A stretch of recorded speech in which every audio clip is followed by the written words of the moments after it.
Welcome to the Beyond Bloated Podcast. I'm Carly, a certified health coach helping women under 50 ditch their bloat without having to follow super strict and stressful protocols. As someone who's struggled with all sorts of digestive issues for over 5 years, I know exactly how you're feeling. I also know that there's a way to feel better, and it doesn't have to involve tons of expensive supplements and insanely restrictive diets. Join me as I share all of my bloat-busting wisdom to help you say goodbye to that bloated belly and regain your confidence. It's time for you to move beyond bloated. Has anyone else been insanely busy lately, or is it just me? I have been prepping for my webinar that happened a couple weeks ago, so that took up a bunch of my time.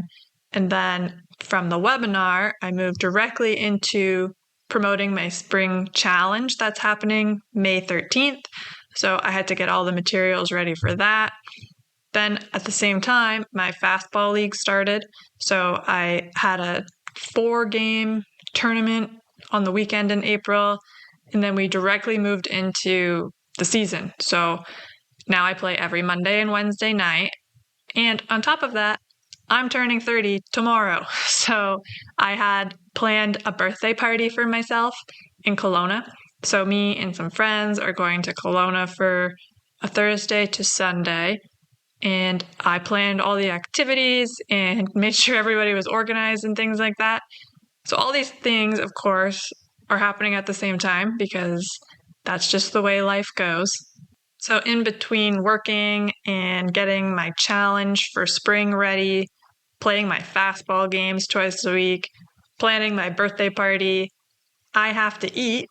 But I honestly have not had the time to make all of my meals from scratch like I normally do. So I'm normally the type of person to eat breakfast, lunch, and dinner at home. I don't eat a lot of packaged processed foods. Of course I do on occasion, but the majority of my meals are made from fresh, whole food ingredients. And since I'm so busy right now, I'm not able to do as much as I normally would in the kitchen. So does that mean that I've been eating absolute garbage for the last few weeks? No, it does not, because I cannot afford to eat poorly in a time like this because I'm so busy. I need my brain working. I need my body to be physically ready for softball. I need to be recovering after games. I can't afford to feel terrible when I'm busy like this. So I decided that I have no time to cook and I just need to pick up takeout, or I need to get frozen meals from the grocery store and just eat those for the majority of my meals throughout the week. My body would not respond well. I'm used to eating very well. Like I said, I make most of my meals from scratch. So if I just threw all that out the window and started eating ultra-processed foods day in, day out, I would not feel well. I would be exhausted. I wouldn't have the energy or the motivation to get done everything that I need to get done in this time period. So it's kind of a catch-22 because I'm so busy right now that I don't have as much time as I normally would to make the meals that my body needs and craves in a busy time period. But because I'm so busy and have all these tasks and events that I need to feel well for, it's more important than ever that I am eating well, because I don't want to get sick, or like I said, my brain will stop working if I'm not nourishing myself well. This is when meal prep is clutch.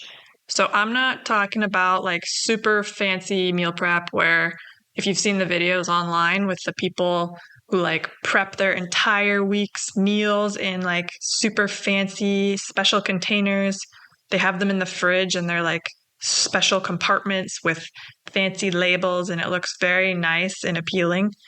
I'm not that type of person. It looks awesome. If that's what you're striving for, power to you.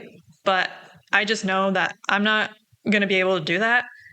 It's not something that I need in my life, as fancy and cool as it looks. So I am a very simple meal prepper. I'm actually pretty lazy when it comes to cooking. I love eating. I love eating healthy foods. I don't like cooking or baking per se. I like the result that cooking and baking gives me, but I don't want to spend all my time in the kitchen. I have other things that I would rather be doing. I'm not like a recipe developer. I think that's a super cool skill and I don't have it. So I don't want to be in the kitchen for longer than I need to be. So when I meal prep, I make sure it's super simple, it's fast, and it's easy. I don't want to spend hours in the kitchen, and I also hate cleaning up the mess that cooking makes. So if I'm cooking all my meals from scratch every day of the week, that's so many dishes and just like the counters get all cluttered and messy. So on top of cooking, now you have to clean all that up, which adds more time to the process. It's not something I want to do every day. I really don't. So today, I'm going to share with you some of the meal prepping tips that I use and how this way of eating is going to support your gut health. I'm going to start with the benefits of meal prepping. So why do we want to eat this way? First and most obvious, it's going to save you time. So this is the main reason why people meal prep. I don't think people think like, I'm going to meal prep to support my gut health. They think, I'm going to meal prep because this is going to save me tons of time throughout the week. And it does. So you can spend a lot of time in the kitchen if your goal is to reduce your ultra-processed food intake and make most of your meals at home. Now, this is what we want to do. Like, we want to reduce our ultra-processed food intake and make most of our meals at home. So this is also a reason why people aren't able to stick to their healthy eating habits. They don't have the time it takes to make the nourishing meals for themselves and their families most nights of the week. So instead, they grab takeout on the way home from work or on the way to the softball game, because the thought of spending 45 minutes or more in the kitchen when they get home from an exhausting day of work is literally the last thing anybody wants to do. So despite our best intentions of wanting to eat healthier, reducing our ultra-processed food intake, it ends up failing for a lot of people because of the time crunch. They just are like, I want to do this, but I literally can't because I have kids, I have a job, I have hobbies. I can't spend the time it takes to make all of my meals at home. Grabbing takeout is way easier. But let's pretend on Sunday you have pretty chill day. You don't have to work. Maybe your kids are at a friend's house. You have some time. So on Sunday, you make a home-cooked meal for dinner for the whole family. And you make extras. So instead of making one portion for everybody, you make 3 portions for everybody. Now, on Monday, when you get home from work, you don't have to make food. It's already there. You just have to reheat it and dish it out. Tuesday, same thing, because you made 3 portions on Sunday. So you've got dinner for Sunday, Monday, and Tuesday. It doesn't take you more time on Sunday to make these extras. You're just adding additional portions to the process. So like say you made chicken, quinoa, veggies. Easy. Instead of making everybody 1 chicken breast, you made everybody 3 chicken breasts. So you stack them in the oven, however you make them.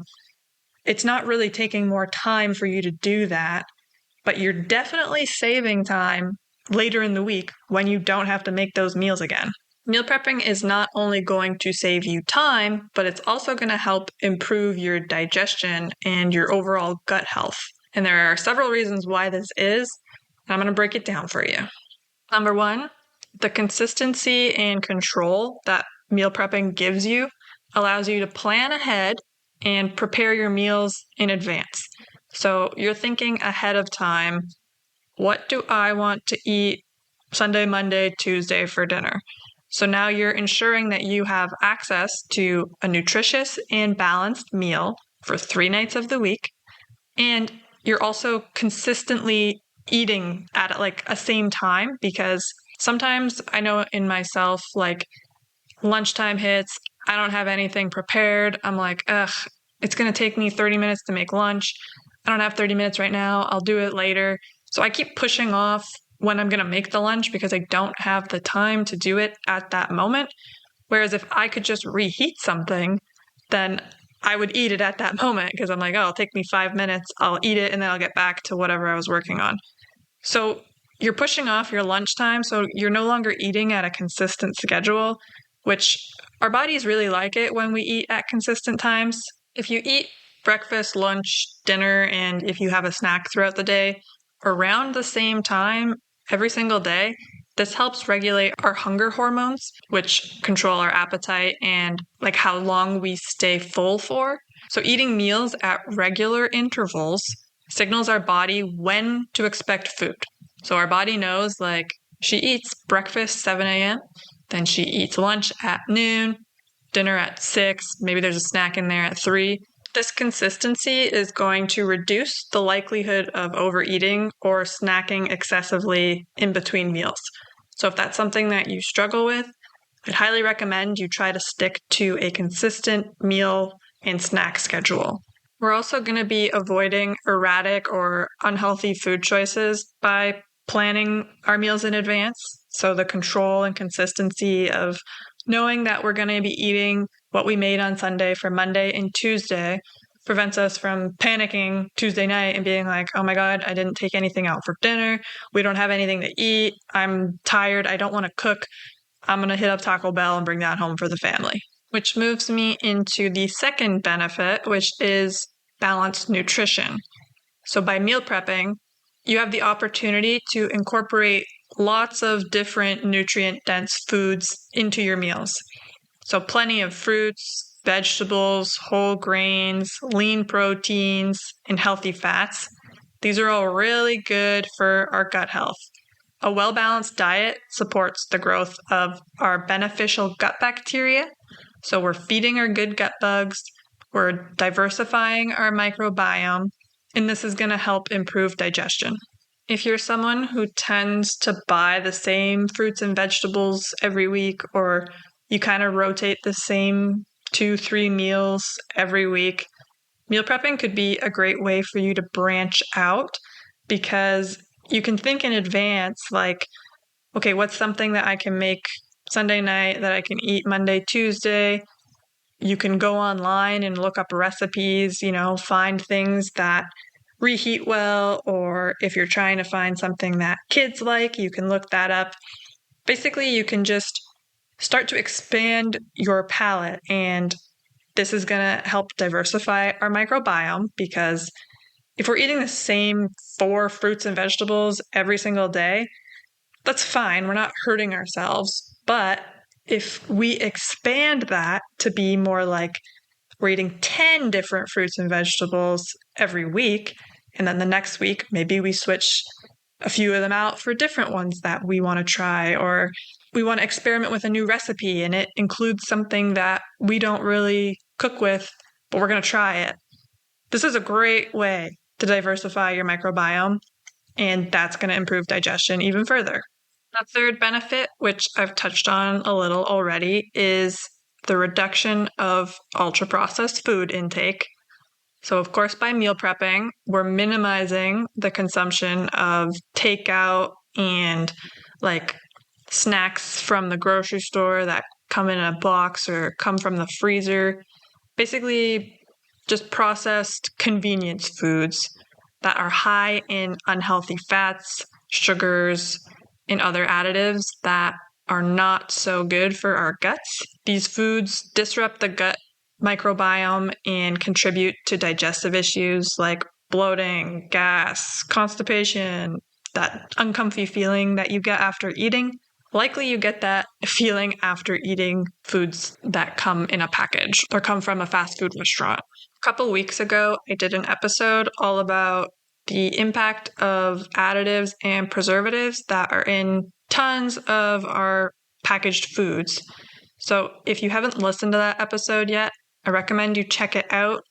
It's just really going to demonstrate to you how these foods may be impacting your gut health, how they may be triggering your bloating, your other digestive issues, and really give you motivation to cut back on them and replace them with whole gut-nourishing foods that are going to feed your good gut bugs and not cause you pain and discomfort.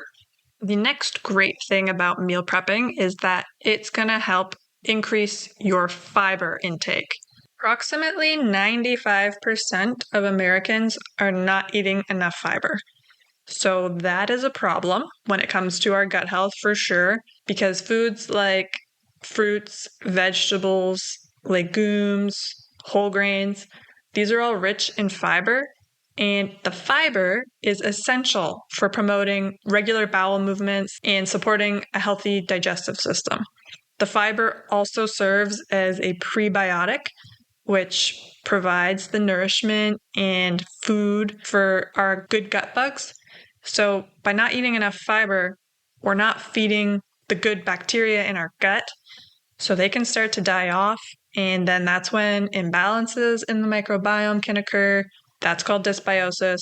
Dysbiosis leads to a whole whackload of gut problems. So fiber is essential in the fact that the majority of us are not eating even close to enough fiber is an issue. The Food and Drug Administration recommends 28 grams of fiber for an adult eating about 2,000 calories a day.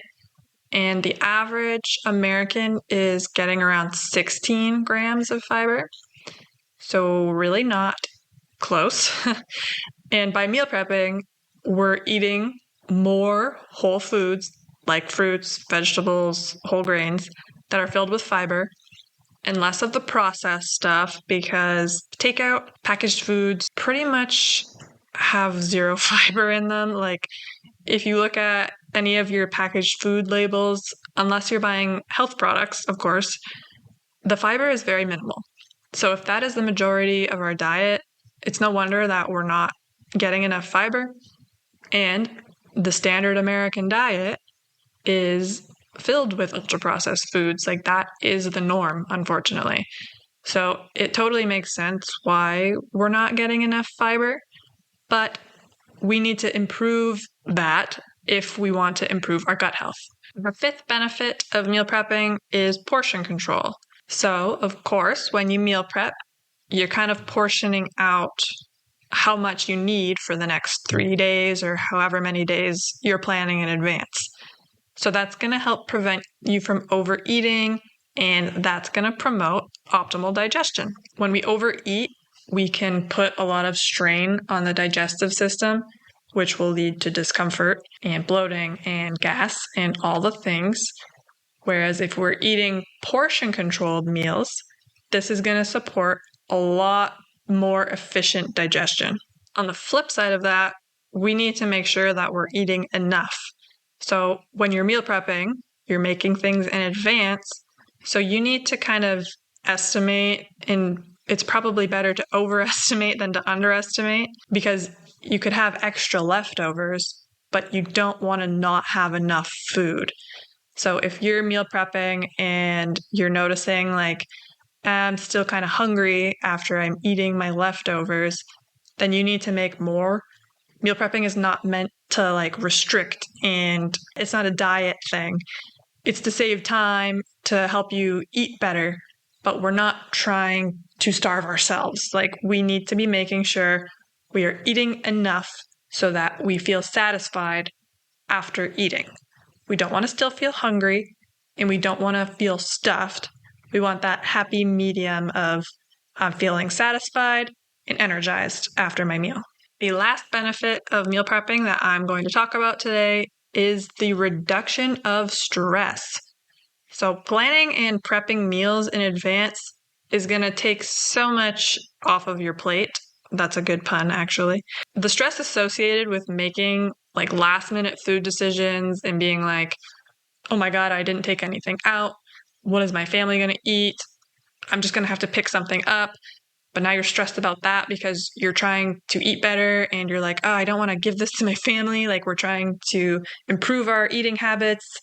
It's just like a whirlwind of stress when you're not prepared. Eating is important. We can't just be like, I'm just going to not eat tonight. We need to eat. We need to eat healthy as much as we can. And meal prepping is just going to take all of that weight off your shoulders. You don't have to think, oh my God, what are we eating tonight? Because you've planned it out. You've made it in advance. and it's ready. Stress is so terrible for our gut health, for our digestion, and our just overall health.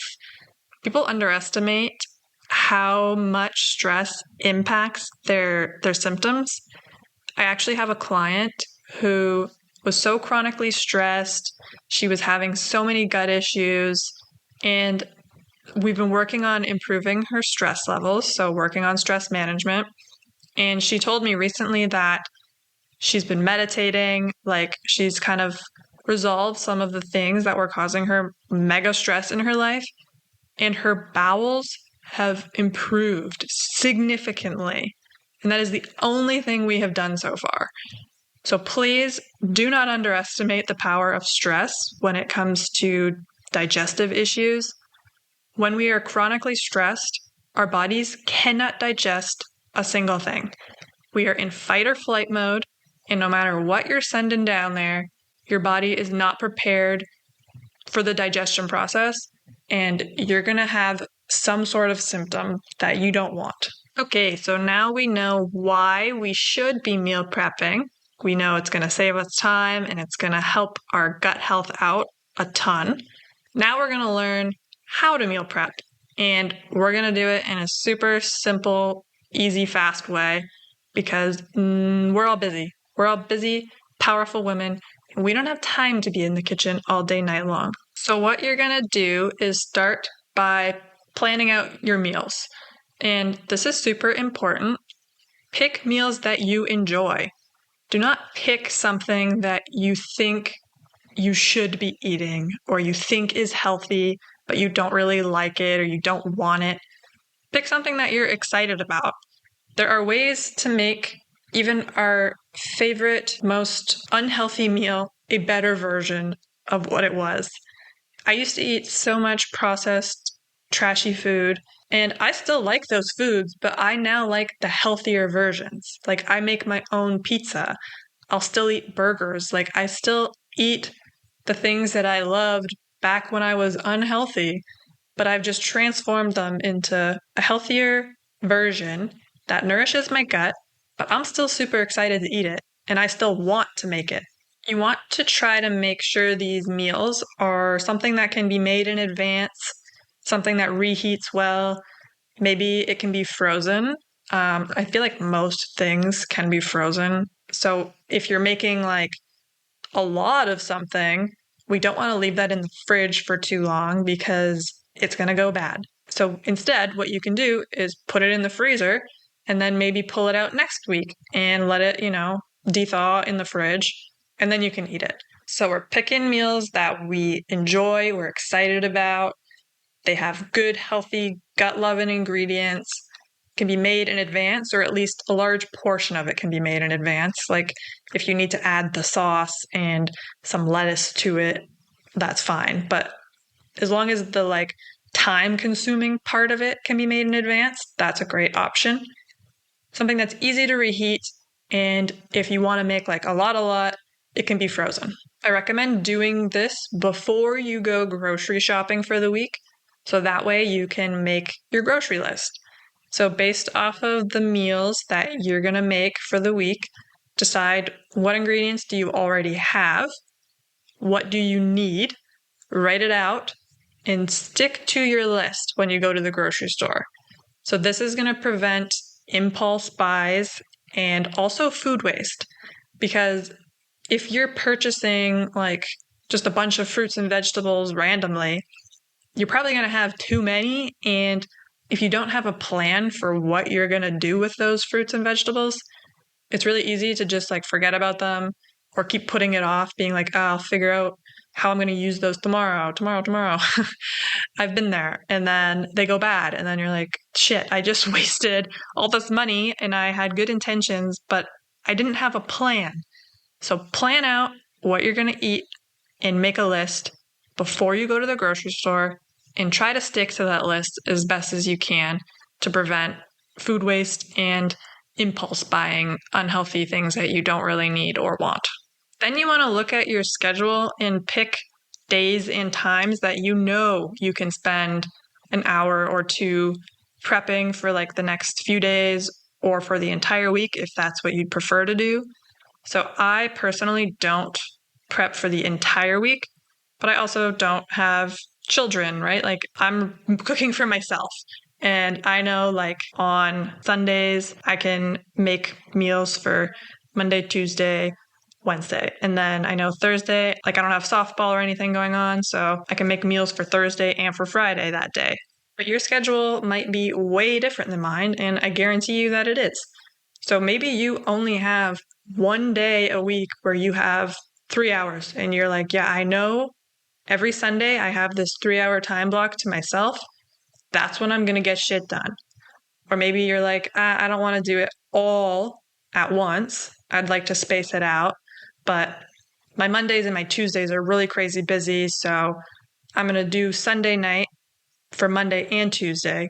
And then on Wednesday, I'm okay with, making a meal for dinner. I'll make extras for Thursday and Friday as well. You can space it out, whatever suits you and your schedule. There's no rules for when you have to meal prep or for how many days you have to do it for. You could meal prep every other day if you just want to do 2 meals at a time and you have the time and the capacity to do that. Do whatever suits your lifestyle and that you're like, yes, this is manageable for me. Some of my favorite ways to meal prep that I said are quick and easy because I ain't cooking all day long. Number 1, batch cooking. This is my go-to. It makes me meals for like the next 3 or 4 meals. So I don't have to think, what am I eating for lunch and dinner the next day? And I don't eat the same thing by doing this either. So what batch cooking is basically you're making multiples of an ingredient in a batch, right? So example, I'm going to go back to my chicken quinoa example. I'm going to make 4 chicken breasts and I'm going to make 2 cups of quinoa on Sunday night. Let's say I eat 1 chicken breast at a time. So Sunday night, I'm going to eat a chicken breast, quinoa, veggies, and some soy sauce or something. I don't want to eat that again tomorrow for lunch, but I also don't want to cook again. So I'm going to take that same chicken, but I'm going to shove it in a taco shell I'm going to put the veggies on top. I'm going to add a different sauce, whatever taco ingredients I feel like. That's the same protein that I made Sunday night, completely different meal. Now let's go dinner for Monday night. I've got quinoa ready. I don't really feel like chicken. So instead, I've got a can of black beans. That's super easy. I'm going to toss that in there, add some veggies. Maybe I'll add some sweet potato, make like a bowl of some sort. That's super quick and easy. I already had the quinoa ready, and now my chicken is still left over for the next day. So I think you get the point. You want to make like the time-consuming ingredients in a batch so that you can eat them throughout the week, but you don't necessarily need to eat the exact same meal every single day. Number 2 is pre-cutting and washing your vegetables. So when you go to the grocery store with your list, you buy the fruits and vegetables on that list. Make sure when you get back home, you're preparing them so they're ready to eat. You do need to be careful with this method because some fruits, for example, like berries, if you wash those in advance and then put them back in the fridge, they'll grow mold way faster. So look up like storing methods for these things to make sure you're not quickening the process in which they're going to go bad. But carrots is a great example. So you buy a bundle of carrots, wash them, chop them up, stick them in a container in the fridge. Now they're super easily accessible. If you want to buy like a hummus or some sort of dip to go with your carrots, it's not going to take away the nutritional value of the vegetable. And now you have a super easy, ready-to-go snack that is nutritious in the fridge. So you're hungry, pop up in the fridge, grab your carrot container, grab your hummus.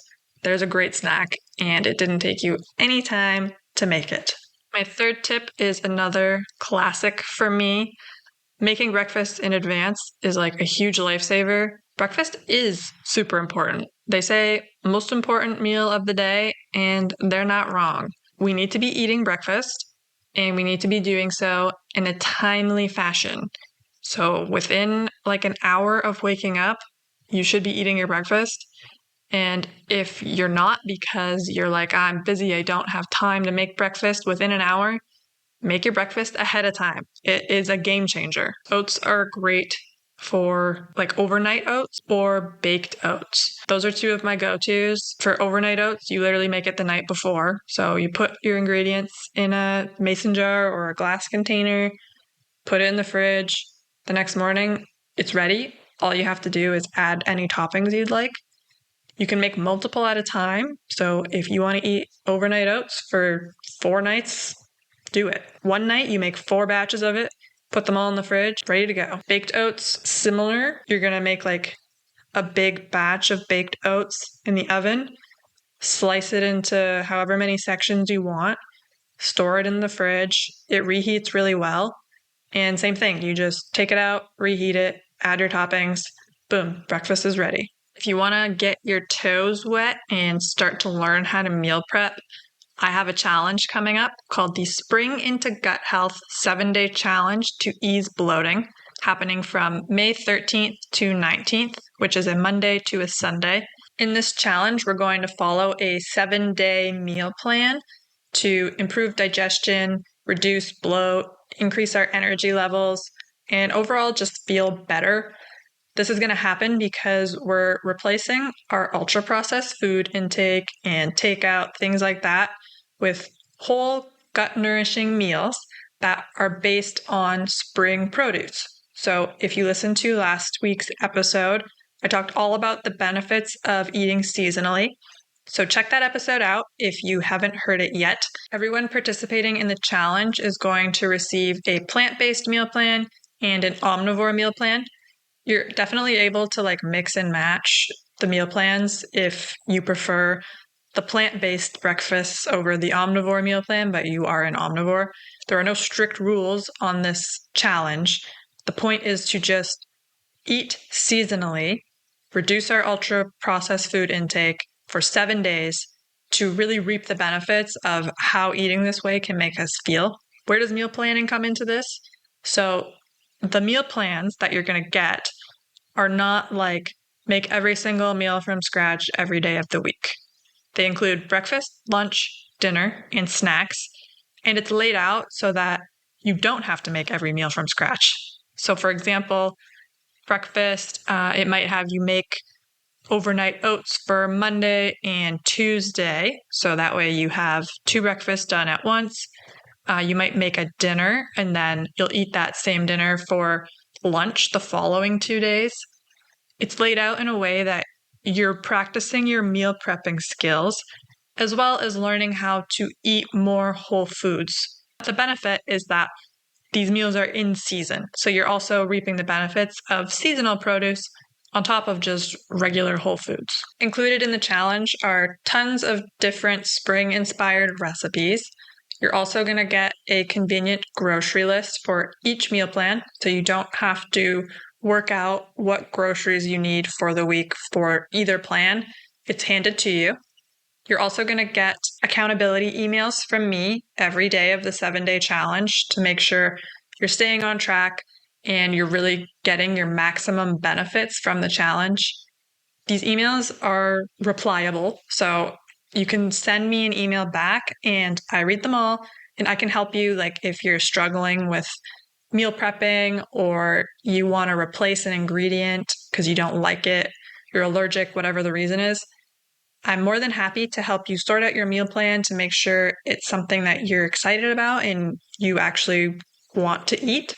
And the cool part is you get to keep these meal plans. So you're going to experiment with these new recipes for 7 days, and I guarantee you're going to find something that you love.